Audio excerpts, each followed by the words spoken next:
So if you go over to our friends at FanDuel and you check out the Heisman odds, you will now see two names atop the proverbial leaderboard.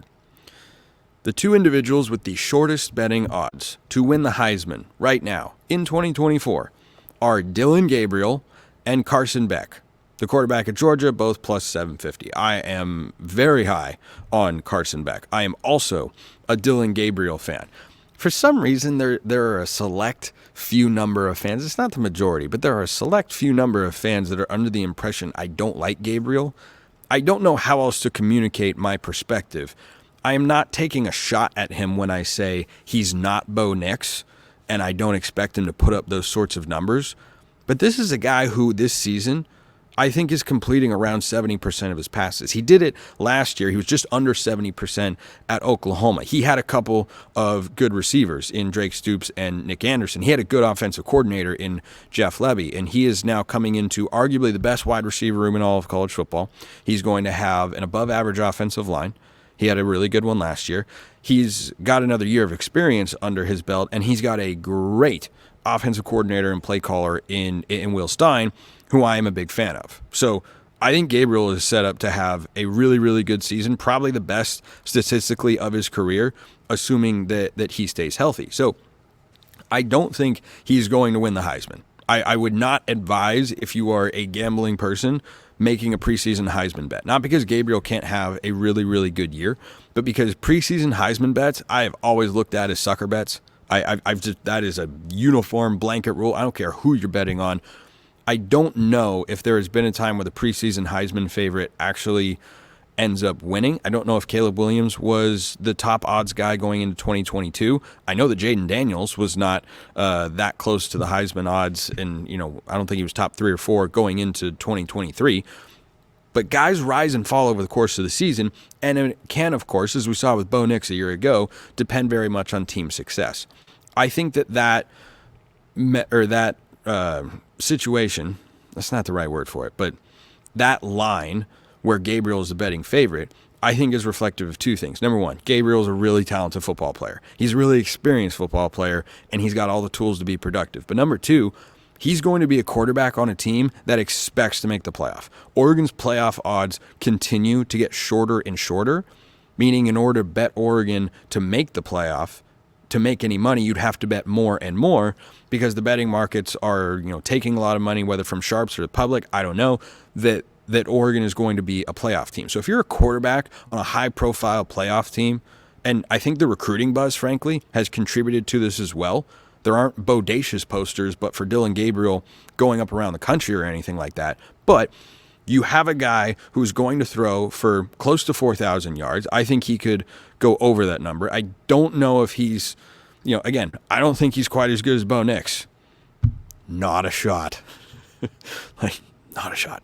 But if you have a guy that, throws for anywhere over 4,000 yards and is on a team that's in the playoff, let's say Oregon goes 11-1 this year and makes the Big Ten championship game, and Dylan Gabriel throws for over 4,000 yards and he totals, over 40 touchdowns, yeah, he'd have a chance. I don't think he would win it. I think you'll have someone that is either on a team that is undefeated or puts up better individual numbers than Gabriel would. But even then, there's still no guarantee. I mean, you look at Michael Penix last year. There was an argument for him to win the Heisman.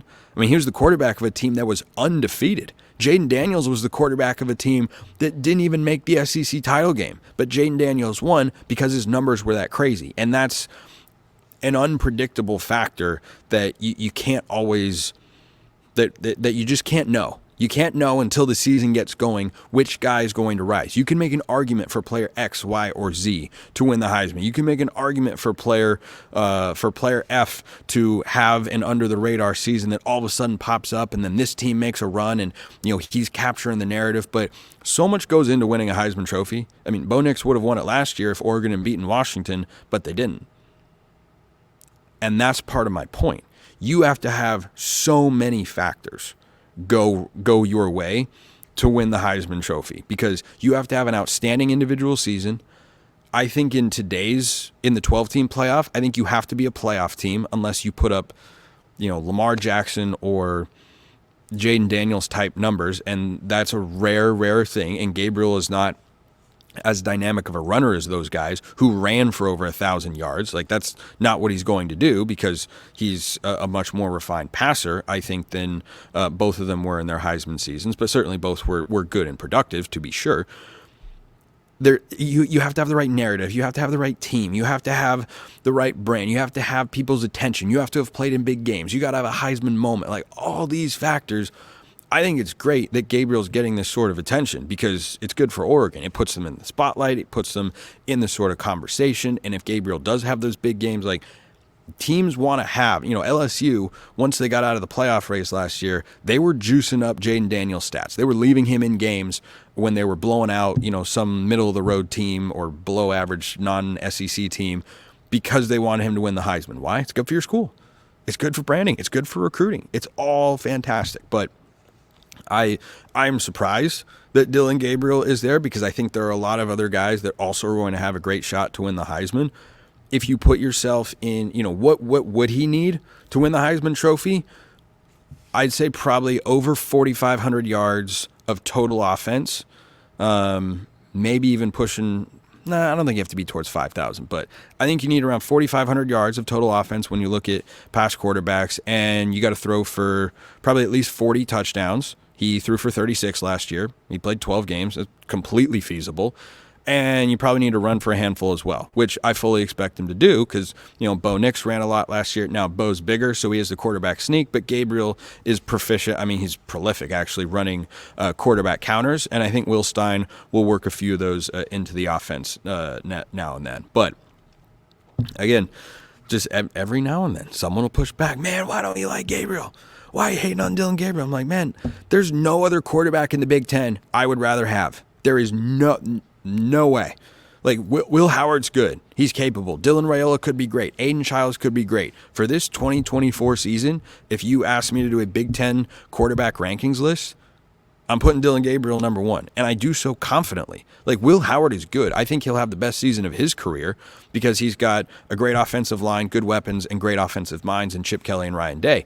But Will Howard has never completed more than 62% of his passes in a year. Gabriel was close to 70. Like, that's prolific. That is an elite clip. And I think with what Will Stein has done this past year with Bo Nix at 77%, again, an NCAA record, if Gabriel is in the low 70s, I'm not going to be surprised at that at all. Not going to be surprised. Not going to be surprised if Dylan Gabriel has a career year. Does that translate to the Heisman? I don't expect it to, but it's cool to see his name up there anyway. This question came in about Dylan Gabriel from Megan. Could Dylan Gabriel's height be more of an issue for him in the Big Ten, and if we were to play a team like Georgia or Alabama in the playoffs? I know we hear a lot about the Big Ten SEC defenses are generally better than those in the Big 12. That's true. Does that include the height of defensive linemen, i.e. could it be harder for him to see downfield or make throws over the defense? So, no is the short answer. I don't think his height is an obstacle to him winning the Heisman per se. Like, yeah, Bo Nix can do the quarterback sneak to get more rushing touchdowns because he's bigger and stronger than Dylan Gabriel. That doesn't mean Gabriel can't run for touchdowns. His career shows otherwise. But the difference between, there are some guys that might be maybe an inch taller in the Big Ten or SEC, but frankly, when you look at the discrepancy between the defensive linemen that play at the highest level and the defensive linemen that play at a lower level or on, a program that's not quite as strong, the difference isn't usually the size. You can find guys on Vanderbilt's roster that are 6'2", 240 or 6'3", 250 or whatever. You can find guys on the interior that are big. The difference and why guys play at the higher level schools or go on to play in the NFL or they don't is how they play on the interior, the twitchiness that they have, the intensity that they can play with, the violence, the disruption that they can create with that frame. So the other thing too, and why I don't worry about Gabriel being small going into the Big Ten whatsoever, like he's a small guy. He's, there was that picture that went around on Twitter a while back, of him and Achilles Smith Jr. Dylan Gabriel is not big. I'm a Seattle Seahawks fan. I watched Russell Wilson play at a high level in the NFL for a long time. It can absolutely be done Tua is not a really big guy. Bryce Young is not a very big guy. Bryce Young won the Heisman Trophy. He's not a big guy. He's tiny. Look at him in the NFL. He looks itty bitty. And Dylan Gabriel is certainly he might be the smallest quarterback in the Big Ten. But a guy who has played 5 seasons of college football gives me no pause whatsoever about managing, how he navigates the pocket or how he keeps plays alive. I think he's a little bit stronger. Ryan Winter pointed this out last week. He's a little bit stronger, I think, than most people kind of think of for a guy that small. And he's not, thick built like Jeremiah Masoli, but he is shorter, but he's got a little bit of strength to him. And I think that when you watch him play, like, he's tall enough to see over the line. He makes throws from the pocket. And, certainly he utilizes some deep drops. You saw that at Oklahoma if you watch his highlight film. Deep drops sometimes can be his friend. That's okay. Again, I watched Russell Wilson do it for a very, very long time. I know he's not good anymore, but that model can absolutely succeed. So I don't fear that, going into the Big Ten, he's going to have a bunch of passes batted down. Like, he might have some. He might have more than a guy like, Bo Nix, who's well over 6 feet tall. But is it going to be a major hindrance? The evidence, that's a question you can ask about a quarterback coming out of high school who's not proven. But Dylan Gabriel's a proven commodity. This is a guy who we have seen play quarterback in a power conference for the last couple of years, and he did very well. So I don't worry about it at all. Love the question, though. Love that question.